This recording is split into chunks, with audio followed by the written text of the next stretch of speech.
it is time. Now, at the time of this recording, which I'm doing on Good Friday, April 7th, 2 days before Easter, the NBA regular season has not come to conclusion. There are still one or two teams in the West that need to finalize their seeding for the play-in tournament, which is why I'm not necessarily calling this the best players in the playoffs, but more my ranking of the best players in the NBA. I haven't done this in a while, and trigger warning for those of you that like certain players who I'm sorry are just not that good. They're not top five worthy. This is going to be potentially a trigger moment. This is not a clickbait video. This is not for me giving bad takes just to give bad takes. This is my real true feeling on the current top end players in today's NBA. And when we specifically look at the postseason, right?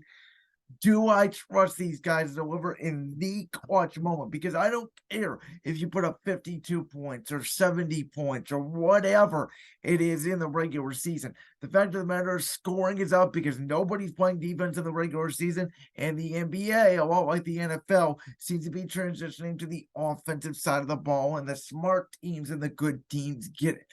I do think, by the way, it's really interesting as we get into this year's postseason that I don't think we have a lot of great coaches.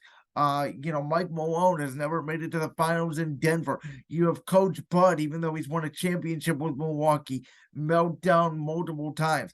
The Celtics have a new young coach that has never coached a playoff series.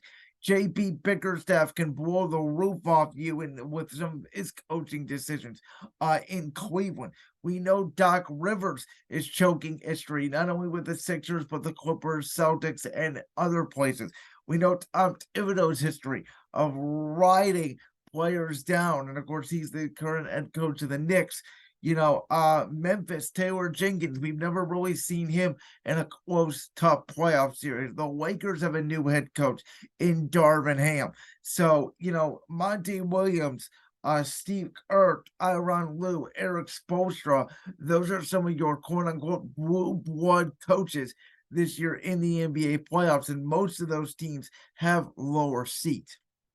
So it'll be really interesting to see how things work out. But again, this is not a clickbait video slash portion of the podcast.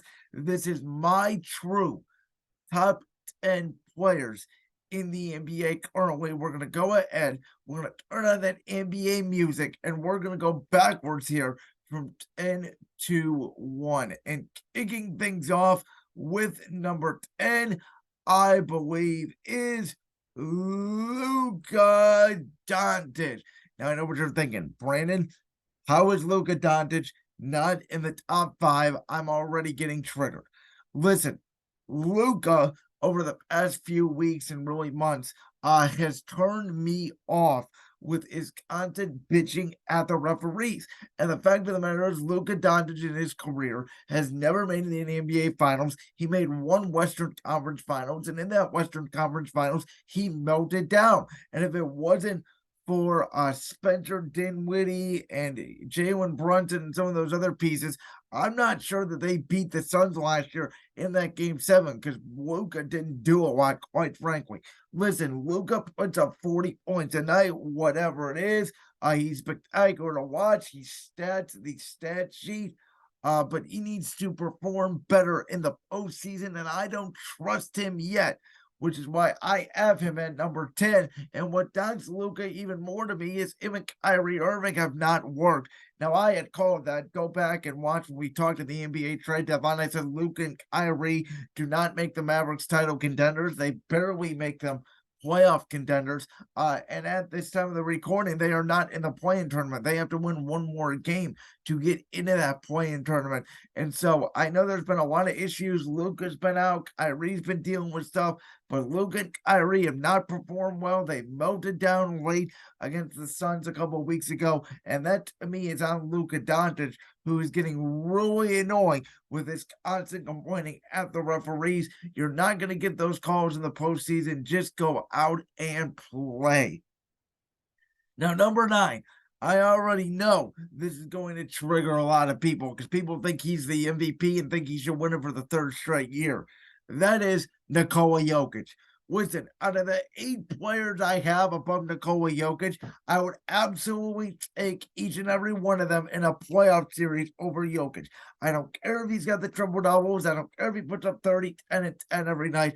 I don't care if the Nuggets are the number 1 seed. I've said it all year long. I don't believe in the Denver Nuggets because Jokic is good. He's not great. He's a terrible defender. He got body bagged by Joel Embiid when they played in Philadelphia earlier this season, and he can't jump off the floor. And by the way, he's made it to 1 Western Conference Finals, and that was in the bubble when Anthony Davis and LeBron absolutely destroyed the Denver Nuggets team. He's got beat by a bad Portland team with Damian Lillard and CJ McCollum in a game 7, which was very ugly. And the fact of the matter is, last year as a 6th seed with the MVP, think about that. They were a 6th seed and they had the MVP, which means he really was not that great.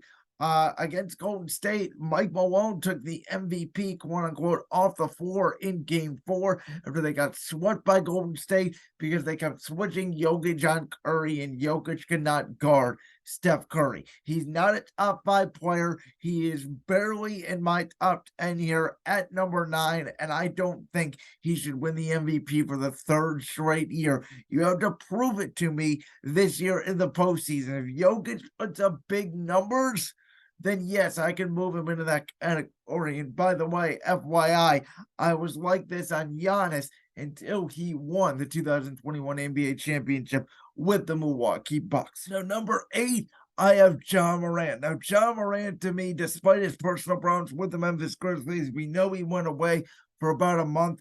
The dude is one of the most special talents in the NBA. He can pass, he can shoot, he can rebound. And you can tell the difference when he's in there versus when the Grizzlies were not in there. They are a different team, which is a sign to me of a really valuable player. Ja Morant has insane athleticism. He reminds me a lot of Derrick Rose. He can be that guy on occasional nights. I've seen him do it more than Nikola Jokic.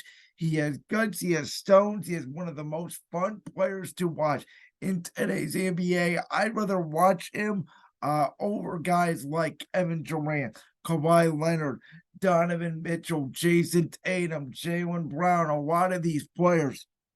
I think Ja Morant, you can make a case as easily a top 3 watch today in the NBA, besides maybe Giannis, Embiid, and LeBron, and possibly Steph in there as well, which is why I have Ja Morant at number 8. Now, number 7, I've got to watch this guy close and personal for the first time this year. He is on my Cleveland Cavaliers. That guy being Donovan Mitchell. If it wasn't for Donovan Mitchell, the Cavaliers would be nowhere near as good as they were last season. Of course, the Cavs shocked the world last year when they dominated for the All-Star break, and then they fell apart due to injuries. This year, president of basketball operations, Kobe Ullman, went out, made that big trade, traded away Lauri Markkanen, traded away Collin Sexton, traded away OG Abaji to get the missing piece in Donovan Mitchell. Well, the Cavs have been very frustrating this season, and I mentioned a lot, on this show with interviews, and as I just said before starting this segment, JB Bickerstaff and his coaching can drive me nuts. The Cavs are not consistent. They do not have a reliable wing. Besides, Isaac Okoro playing defense, Darius Garland and Donovan Mitchell, they seem very ball-centric. But if it wasn't for Donovan Mitchell, who obviously before missing Thursday night's game against Orlando, was the first player this season to have 4 straight 40-point games. He has another 70 piece in there this year. I believe he also has other 40 and 50 pieces. Donovan Mitchell has been special. And I didn't realize, obviously, with Utah being on the West Coast, it's harder to watch Jazz games, outside of the postseason every single night.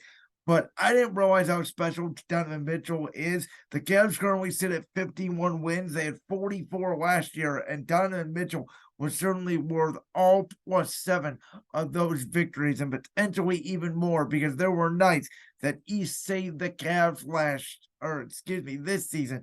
Now I still need to see it in the postseason. And if he has a spectacular postseason, the Cavs advance further, the Eastern Conference Finals or the NBA Finals, then we all expect we might have to raise Donovan Mitchell to that number 6 or number 5 position. Number 6, I have the one and only guy who almost never plays, yet when he does play is so spectacular, Kawhi Leonard. You can make an argument again when he does play next to Giannis, he is the best two-way player in basketball. The only question about Kawhi Leonard is out because the Clippers are a different team with him than without him. He does not speak. He drives an old car. He uses a flip phone. He is literally a robot, but his mid-range jumper is absolute killer, and wherever he goes, he wins. He won with the Spurs. He went to Toronto for a year. People forget that and won the freaking championship. Nonetheless, on a lucky bounce against Joel Embiid, or I believe Philadelphia would have beat Golden State that year and won the championship and got away a little bit because Kevin Durant tore his Achilles. But Kawhi Leonard did win in Toronto. And we've seen when he is playing for the Clippers are a different, formidable team. Now, they made it to the Western Conference Finals a couple years ago led by Paul George and Terrence Mann and Reggie Jackson, and that team that was very well coached by Tyronn Lue. If they have Kawhi Leonard, they might have beat the Phoenix Suns in that Western Conference Finals if Kawhi plays. Now, the problem is the Clippers are going to face the Suns in the first round, which is a bad draw for them. But if they were to play anybody else, they would advance, and people to me would be sleeping on the Clippers. The issue is, again, they have to deal with the Phoenix Suns in round one. Speaking of the Suns, my number 5 player is the one and only Kevin Durant. Again, when healthy, he is one of the best talents in the NBA. We all know his skill set. There's no denying it. Now, I do have 4 players above KD, where a couple years ago I would have KD at number 2. And that's just because of some of the accomplishments of these guys and how dominant they are, and the fact Durant has been a little bit injury prone throughout his career. Durant plays a little bit more than Kawhi Leonard. He's a little bit of a better shooter than Kawhi Leonard, and he's more lengthy than Kawhi, which is why I put him at number 5. And the fact that he did win those 2 championships for Golden State in 2017 and 2018 edges him out a little bit, I believe, over Kawhi, though it is very, very close. Number 4, I have Steph Curry. I think Steph Curry today is still better than Durant. I think he's still better than Kawhi. I think he's still better than Donovan Mitchell. I think he's still better than John Morant. I think he's still better than Nikola Jokic, and I think he is still better than Luka Doncic. I think Steph is, again, maybe top 2, top 3 watching the NBA. Steph sometimes has choked a little bit in playoff series, specifically in big moments in NBA Finals games. But last year, boy, did he have a legacy-defining Game 4 when Boston was up 2-1. He went into Boston. He won that game with a 40 bomb when nobody was getting anything going for Golden State. Steph Curry proved his worth to me last year for the Warriors when he was the reason why they won that championship alongside Klay Thompson and Draymond Green. It really was his team, right? It wasn't Andre Iguodala. It wasn't melting down a 3-1 lead against LeBron. It wasn't with KD. This was Steph's team, and Golden State is still a very dangerous team, even though they struggled on the road this year. Jordan Poole is good. Klay Thompson is good. Draymond bothers people on the defensive end. But this team runs through Steph Curry, who is still, to me, undoubtedly, if you put him in a draft, a top 4 pick.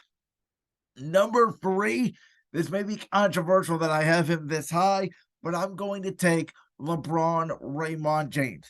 Does anybody understand that in year 19, LeBron is putting up numbers that we've ever seen? He just played one of his best outs of basketball against the Clippers the other night, even though it was in a loss.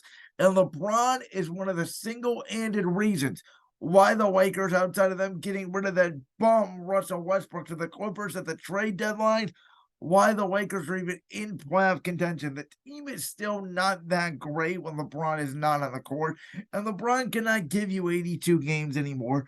But LeBron occasionally can still play great defense. He's not going to sit in the chair for 48 minutes. But at 38 years old, you're going to tell me that you would rather take Steph Curry or KD or Luka Doncic or Kawhi Leonard or even Jokic over LeBron? I'm sorry. LeBron's still the best passer in basketball. He's still the best driver in basketball. He can still get whatever he wants at the rim. And when it comes to clutch and leadership and having the man on your team, if the Lakers had a better record, LeBron would be in the MVP conversation. His numbers have never dropped off, which is a true testament to LeBron James's greatness. Number two, I mean, this man is just absolutely dominant. Should be the MVP this year. Joel Embiid. What can he not do? Pass, shoot, assist, rebound, jump. I mean, just better than Nikola Jokic and basically everything. You could say Jokic is a better passer. I'm sorry, Embiid's just way more athletic. Embiid can pass, and you can run your team through Joel Embiid. It has not been Joel Embiid's fault that Doc Rivers and Ben Simmons and all these other guys that Sixers have had melted down in the playoffs. Now, Embiid is injury prone. He does get sick a lot. He has missed playoff games, which is my knock on Embiid. But if he stays healthy, he is right up there to me with Giannis Antetokounmpo as the best player in the NBA, which I think undoubtedly you have to rank Giannis right now as the best player in the NBA. He's not that great of a shooter, but he's just dominant, bullies his way into the lane, can shoot him when he has to, just takes over games with his long stride, does everything. Reminds you of a little bit taller LeBron James in his prime with the Cavs the first time around in the Miami Heat. Giannis, to me, is the best player currently in the NBA. So again, my list. Number 10, Luka Doncic. Number 9, Nikola Jokic. Number 8, Ja Morant. Number 7, Donovan Mitchell. Number 6, Kawhi Leonard. Number 5, Kevin Durant. Number 4, Steph Curry. Number 3, LeBron. Number 2, Embiid. And number 1, Giannis. I don't think that is very controversial in my eyes. I know it's going to be very controversial to a lot of the public out there, but you tell me, would you take Jokic over Donovan Mitchell, Ja Morant, Kawhi Leonard, Kevin Durant, Steph Curry, or LeBron? You can make an argument to me, maybe Ja Morant, but the rest you really can't. I'm sorry. I'd be willing to move Jokic up to potentially 8 and slide Luka into 9 and put Ja at 10.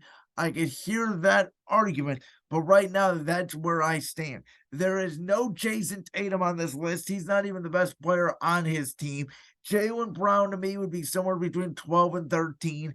Tatum again would be like 14 or 15, with Jimmy Butler and Trae Young somewhere in that 11 or 12 range. I'd probably put Jimmy Butler just because of his absolute playoff, just dynamiteness at number 11. Put Trae Young at 12. Jaylen Brown 13, Jason Tatum 14, because when it comes down to it, Jaylen Brown is the best player on the Celtics. And Celtics fans, you can say all you want and make your comments below. Do you like that clip from the Brand's World Podcast?